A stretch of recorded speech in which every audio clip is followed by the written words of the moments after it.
America ಅಧ್ಯಕ್ಷ Donald Trump ದಿನಕ್ಕೊಂದು ಹೇಳಿಕೆಯನ್ನ ನೀಡುತ್ತಿದ್ದಾರೆ. ಒಂದ್ಸಲ ಯುದ್ಧ ಗೆದ್ದಿದ್ದೀವಿ ಅಂತಾರೆ, ಇನ್ನೊಂದ್ಸಲ ಇರಾನ್ ಷರತ್ತನ್ನ ಒಪ್ಕೊಳ್ದೇ ಇದ್ರೆ ಸರ್ವನಾಶ ಮಾಡ್ತೀವಿ ಅಂತಾರೆ. ಈಗ ನೋಡಿದ್ರೆ ಅಮೆರಿಕ ಸಾವಿರಾರು ಸೈನಿಕರನ್ನ ಇರಾನ್ಗೆ ನುಗ್ಗಿಸಿ ಯುದ್ಧ ನಿಲ್ಲಿಸೋಕೆ ಷರತ್ತುಗಳನ್ನ ಹಾಕಿದೆ. ಆದ್ರೆ ಯಾವುದಕ್ಕೂ ಕೂಡ ಜಗ್ಗದೆ ಬಗ್ಗದೆ ಇರಾನ್ ಪ್ರತಿದಾಳಿಯನ್ನ ಕಂಟಿನ್ಯೂ ಮಾಡಿದೆ.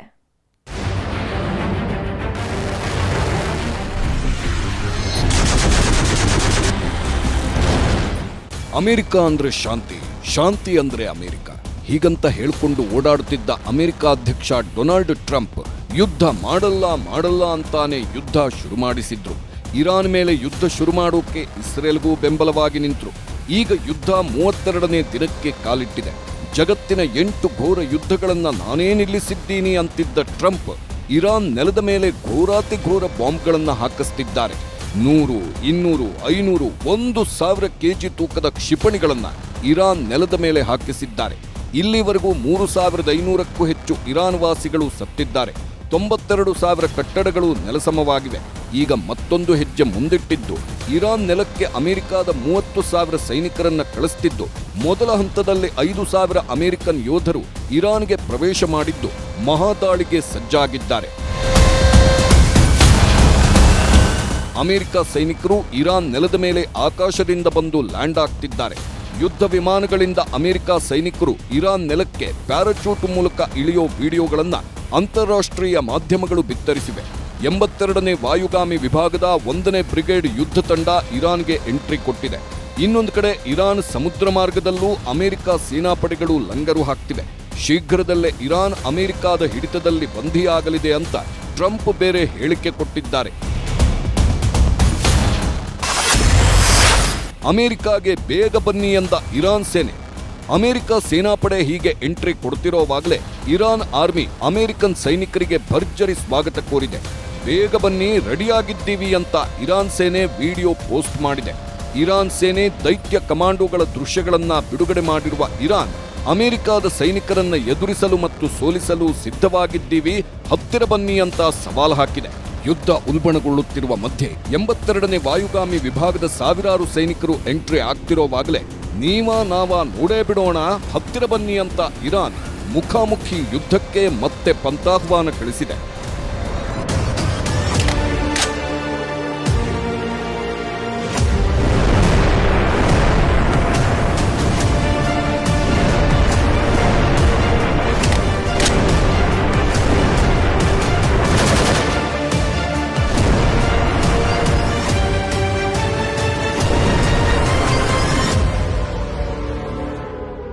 ಇರಾನ್ ಸೇನೆ ಒಂದು ಕಡೆ ಅಮೆರಿಕ ಸೇನೆಯನ್ನ ರಣರಂಗಕ್ಕೆ ಆಹ್ವಾನಿಸಿದ್ರೆ, ಇನ್ನೊಂದು ಕಡೆ ಇರಾನ್ ಮೇಲೆ ಅಮೆರಿಕ 910 ಕೆಜಿ ತೂಕದ ಭೀಕರ ಕ್ಷಿಪಣಿ ದಾಳಿ ಮಾಡಿದೆ.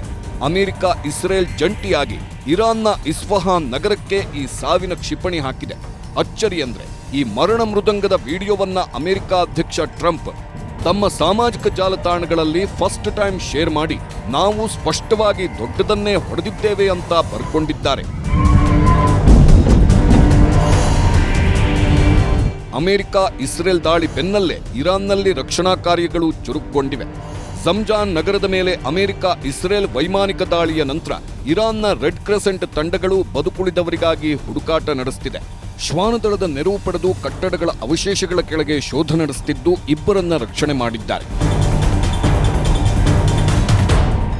ಈ ದೃಶ್ಯ ನೋಡಿ. ಅಮೆರಿಕ ಇಸ್ರೇಲ್ ಆಕ್ರಮಣ ಹತ್ತಿಕ್ಕಲು ಇರಾನ್ಗೆ ಮಕ್ಕಳು ಹೇಗೆ ಬೆಂಬಲ ಕೊಡುತ್ತಿದ್ದಾರೆ ಅಂತ. ಬಾಲಕನೊಬ್ಬ ತನ್ನ ಬಳಿ ಇದ್ದ ಒಂದೇ ಒಂದು ಸೈಕಲ್ ಅನ್ನ ಇರಾನ್ ಸೇನೆಗೆ ಆರ್ಥಿಕ ಸಹಾಯ ಮಾಡಲು ದಾನ ಮಾಡಿದ್ದಾನೆ.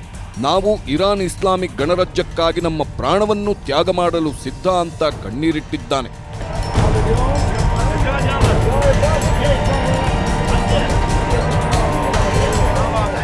ಅಮೆರಿಕ ಇಸ್ರೇಲ್ ಆಕ್ರಮಣ ಹತ್ತಿಕ್ಕಲು ಇರಾನ್ಗೆ ಮಕ್ಕಳು ಹಣದ ಸಹಾಯವನ್ನೂ ಮಾಡುತ್ತಿದ್ದಾರೆ. ಪೇಪರ್ನಲ್ಲಿ ರಾಕೆಟ್ ಮಾಡಿ ಅದಕ್ಕೆಲ್ಲ ನೋಟುಗಳನ್ನು ಹಾಕಿ ಸುತ್ತಿದ ಕ್ಷಿಪಣಿ ಮಾದರಿಯನ್ನ ಮಕ್ಕಳು ದಾನ ಮಾಡುತ್ತಿದ್ದಾರೆ.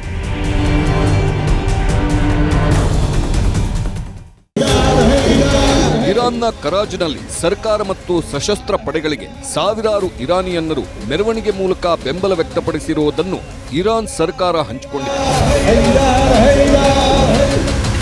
ಈತ ಕಿವುಡ ಮತ್ತು ಮೂಗ ವ್ಯಕ್ತಿ. ಇರಾನ್ ರಾಜಧಾನಿ ಟೆಹರಾನ್ನಲ್ಲಿ ಯುದ್ಧದಿಂದ ನೆಲಸಮವಾದ ನಗರವನ್ನ ಸ್ವಚ್ಛಗೊಳಿಸೋ ಕೆಲಸ ಮಾಡುತ್ತಿದ್ದಾನೆ. ಇವನಿಗೆ ಒಂದೇ ಕನಸು, ಈ ಯುದ್ಧದಲ್ಲಿ ಇರಾನ್ ಗೆಲ್ಲಬೇಕಂತೆ, ಇಸ್ರೇಲ್ ದೇಶ ಸರ್ವನಾಶ ಆಗುವುದನ್ನ ನೋಡಬೇಕಂತೆ.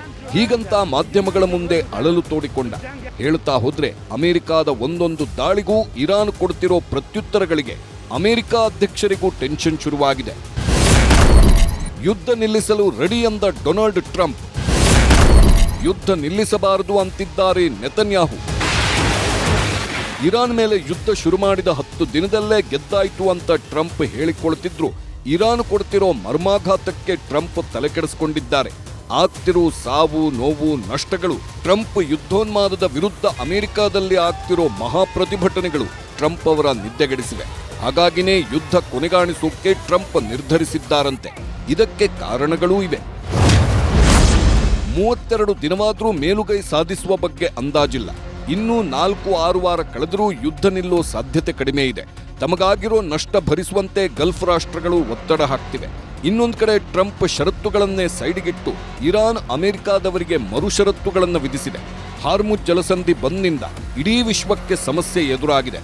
ಹಾರ್ಮುಜ್ ಜಲಸಂಧಿ ಸಂಪೂರ್ಣ ಇರಾನ್ ಹಿಡಿತದಲ್ಲಿರೋದ್ರಿಂದ ಅಮೆರಿಕ ಸೇರಿದಂತೆ ಯುರೋಪ್ ರಾಷ್ಟ್ರಗಳಿಗೆ ತೈಲ ಕಚ್ಚಾ ವಸ್ತುಗಳು ಪೂರೈಕೆ ಆಗ್ತಿಲ್ಲ. ಪರಿಸ್ಥಿತಿ ಮುಂದುವರೆದ್ರೆ ಅಮೆರಿಕದ ಆರ್ಥಿಕತೆಗೂ ದೊಡ್ಡ ಪೆಟ್ಟು ಬೀಳಲಿದೆ.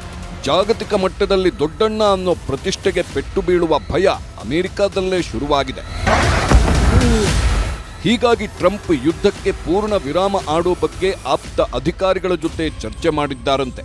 ಅಂದ್ರೆ ಟ್ರಂಪ್ ನಿರ್ಧಾರಕ್ಕೆ ಇಸ್ರೇಲ್ ಪ್ರಧಾನಿ ಬೆಂಜಮಿನ್ ನೆತನ್ಯಾಹು ಬೆಂಬಲಿಸಿಲ್ಲ. ಈಗ ನಡೀತಿರೋ ಯುದ್ಧ ನಿಲ್ಲಿಸಿದ್ರೆ ನಾವು ಸೋಲು ಒಪ್ಪಿಕೊಂಡಂತೆ. ಹೀಗಾಗಿ ಕದನ ಕೊನೆಗಾಣಿಸಬಾರದು ಅಂತ ನೆತನ್ಯಾಹು ಪಟ್ಟು ಹಿಡಿದಿದ್ದಾರೆ. ನೆತನ್ಯಾಹು ಮನವಿ ಮಾಡಿದ ಕೆಲವೇ ನಿಮಿಷಗಳಲ್ಲಿ ಮತ್ತೆ ಟ್ರಂಪ್ ಉಲ್ಟಾ ಹೊಡೆದಿದ್ದು ಸಾಮಾಜಿಕ ಜಾಲತಾಣಗಳಲ್ಲಿ ಹೊಸ ಪೋಸ್ಟ್ ಹಾಕಿದ್ದಾರೆ. ಹಾರ್ಮುಜ್ ಜಲಮಾರ್ಗದಿಂದ ಇಂಧನ ಪಡೆಯಲು ಸಾಧ್ಯವಾಗದ ದೇಶಗಳು ನಮ್ಮ ಬಳಿ ತೈಲ ಖರೀದಿಸಬಹುದು. ನಮ್ಮತ್ರ ಬೇಕಾದಷ್ಟು ಇಂಧನ ಸಂಗ್ರಹವಿದೆ. ಇಲ್ಲದಿದ್ದರೆ ಹಾರ್ಮುಜ್ ಜಲಮಾರ್ಗಕ್ಕೆ ಹೋಗಿ ಅಲ್ಲೇ ಇಂಧನ ಖರೀದಿಸಿ. ಅದಕ್ಕೂ ಮೊದಲು ಯುರೋಪ್ ರಾಷ್ಟ್ರಗಳು ಮೊದಲು ಧೈರ್ಯ ಬೆಳೆಸ್ಕೊಳ್ಳಿ. ಇಲ್ಲದಿದ್ದರೆ ಅಮೆರಿಕದಿಂದ ಸಹಾಯ ಸಿಗೋದಿಲ್ಲ ಅಂತ ಟ್ರಂಪ್ ಪೋಸ್ಟ್ ಹಾಕಿದ್ದಾರೆ. ಅಮೆರಿಕ ಅಧ್ಯಕ್ಷ ಟ್ರಂಪ್ ದಿನಕ್ಕೊಂದು ಹೇಳಿಕೆ ಕೊಡ್ತಿರೋದು ನೋಡ್ತಿದ್ರೆ ಟೆನ್ಷನ್ನಲ್ಲಿರೋದು ಕ್ಲೀನಾಗಿ ಅರ್ಥವಾಗ್ತಿದೆ. ಒಂದ್ಸಲ ಯುದ್ಧ ಗೆದ್ದಿದ್ದೀವಿ ಅನ್ನೋದು, ಇನ್ನೊಂದ್ಸಲ ಯುದ್ಧ ನಿಲ್ಲಿಸ್ತೀವಿ ಅನ್ನೋದು, ಮತ್ತೊಂದ್ಸಲ ಷರತ್ತುಗಳನ್ನ ಹಾಕೋದು, ಮಗದೊಂದು ಸಲ ದೊಡ್ಡ ಕ್ಷಿಪಣಿಗಳನ್ನ ಹಾಕ್ತೀವಿ ಅಂತ ಬೆದರಿಸೋ ಕೆಲಸನೂ ಮಾಡುತ್ತಿದ್ದಾರೆ. ಒಟ್ನಲ್ಲಿ ಸೋಲನ್ನ ಒಪ್ಪಿಕೊಳ್ಳಲು ಇರಾನ್ ರೆಡಿ ಇಲ್ಲ. ಸೋಲಿಸಿದ್ದೀವಿ ಅಂತ ಹೇಳಿಕೊಳ್ಳೋಕ್ಕೂ ಟ್ರಂಪ್ ಹತ್ರ ಕಾರಣಗಳಿಲ್ಲ. ಇದನ್ನೆಲ್ಲ ನೋಡ್ತಿದ್ರೆ ಸದ್ಯಕ್ಕೆ ಈ ಯುದ್ಧ ಮುಗಿಯೋ ಲಕ್ಷಣಗಳಂತೂ ಇಲ್ಲವೇ ಇಲ್ಲ. Bureau report, news 18.